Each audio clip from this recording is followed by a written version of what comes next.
Shivaya.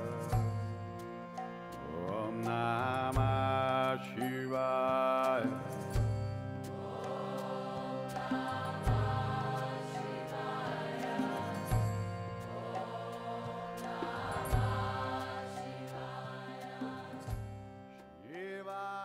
Yoga was in the West for a long time associated with asanas.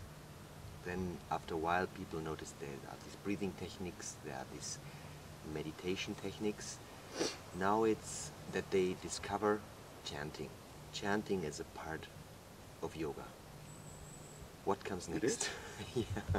Yes, I read it in the... I never knew.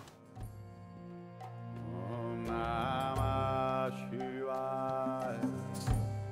Om Namah Shivaya. Om Namah Shivaya. Shivaya Namaha. Shivaya Namaha.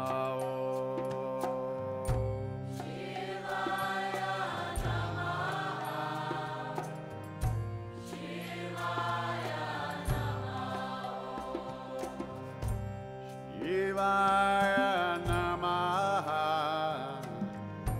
Namah Shivaya. Shivaya Namaha, Namah Shivaya. Shambho Shankara Namah Shivaya. I didn't start chanting for over 20 years after he died. He died in 1973. I didn't start singing with people publicly.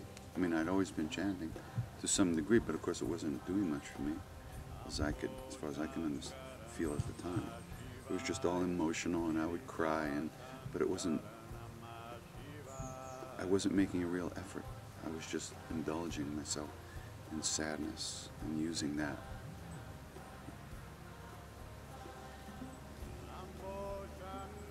But as time went on, he continued to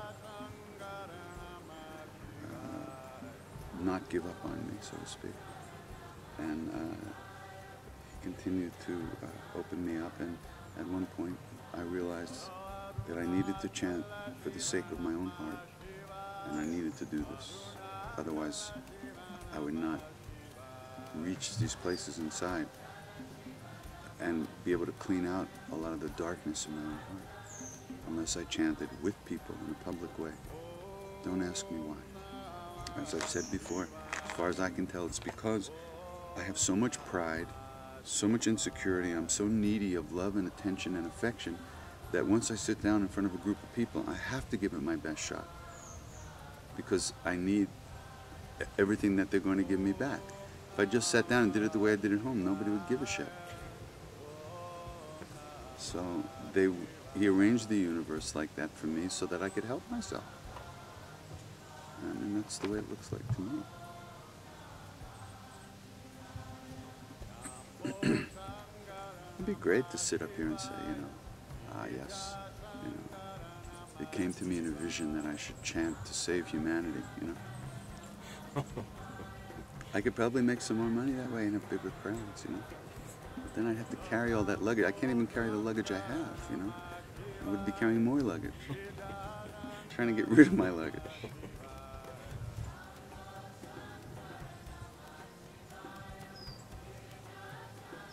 During your years in India, you met your guru and your Indian, the one you call your Indian parents, and other beings which quite often showed you, had given you this taste of these other realms, these other realities, these things which we don't see, but which are there. Love. That's what I tasted.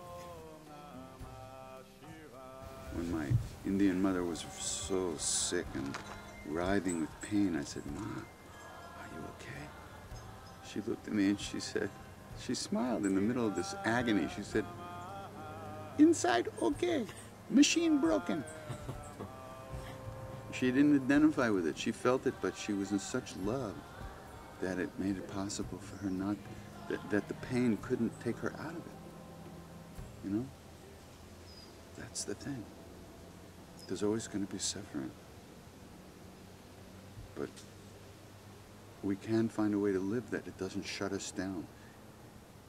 Not pushing it away. You can't push it away. Where can you go where there's no suffering? Where there's no pain? There's no place. But your relationship to it changes as the love gets deeper and as you see yourself differently.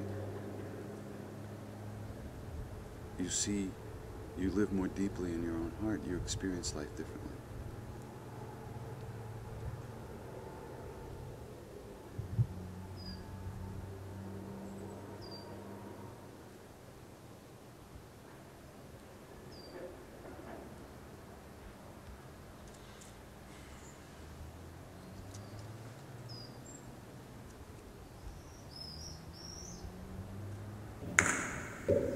Is that okay? Sitaram. Too much. Too much? Yeah.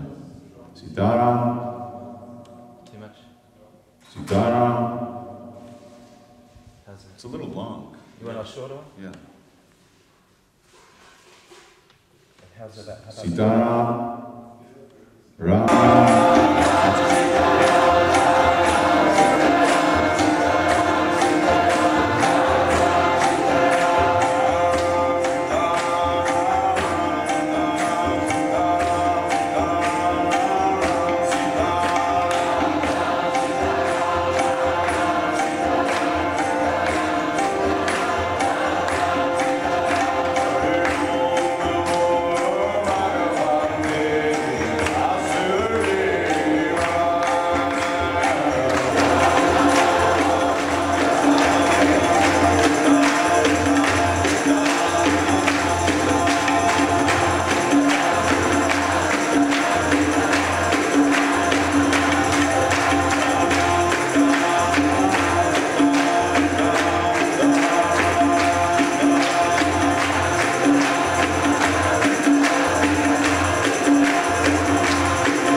Chocolate, what is it? Vanilla, Swiss chocolate almond, that's what I'm looking for, yeah.